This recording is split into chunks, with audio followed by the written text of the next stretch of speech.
Mga katrops, welcome back ulit kayo sa aking channel Sports React PH at ngayon na ay pag-uusapan natin ang balitang pagkakabuo ng tandem nina Lonzo Ball at LaMelo Ball sa Charlotte Hornets. Pag-uusapan na rin nga natin ngayon dito sa ating panibagong video ang balitang pag-trade ng Los Angeles Lakers kay Jared Vanderbilt.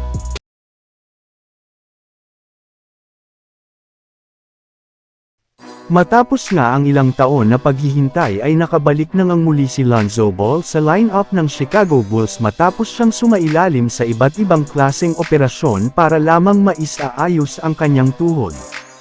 Kinailangan rin naman nga nito ng mahabang araw sa pagpapakondisyon ng kanyang katawan.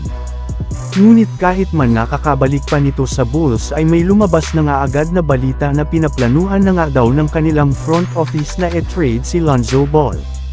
Kahit man nga gusto ng Chicago Bulls na pananatilihin ito sa kanilang lineup ay mapipilitan pa rin nga sila na i-trade si Lonzo bilang paghahanda sa pag-rebuild ng kanilang lineup.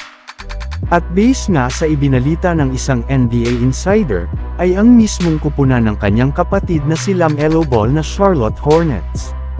Sapat pera naman nga daw po ang kanyang cap space ngayon para ma-absorb ang kontrata nito sadyang kailangan lamang nga nila na ibigay sa Bulls ang ilan sa kanilang mga manlalaro na si Josh Green at Cody Martin. Sa ganitong paraan nga ay magkakaroon ng Hornets ng backcourt duo na siyang magpapalakas sa kanilang opensa. Samantala pumunta naman tayo sa ating sunod na pag-uusapan ngayon sa balitang pag-trade ng Los Angeles Lakers kay Jared Vanderbilt. Malinaw na nga mga katrops, na kailangan na nga talaga ng Los Angeles Lakers na gumawa ng trade sa lalong madaling panahon bago sumapit ang trade deadline. May ilang mga teams ang magiging aktibo sa trade ngayon kagaya na lamang Portland Trail Blazers na willing nang i-trade ang lahat ng kanilang mga malalaro kasunod nga maaga nilang pagbagsak sa standings ng Western Conference. At kagaya nga ng naibalita isa nga mga players na balak nilang i-trade bago pa man sumapit ang trade deadline sa Pebrero ay si Robert Williams III na isa rin naman sa mga nabanggit na big man noon na target na makuha ng Lakers bilang katindem ni Anthony Davis sa kanilang front court.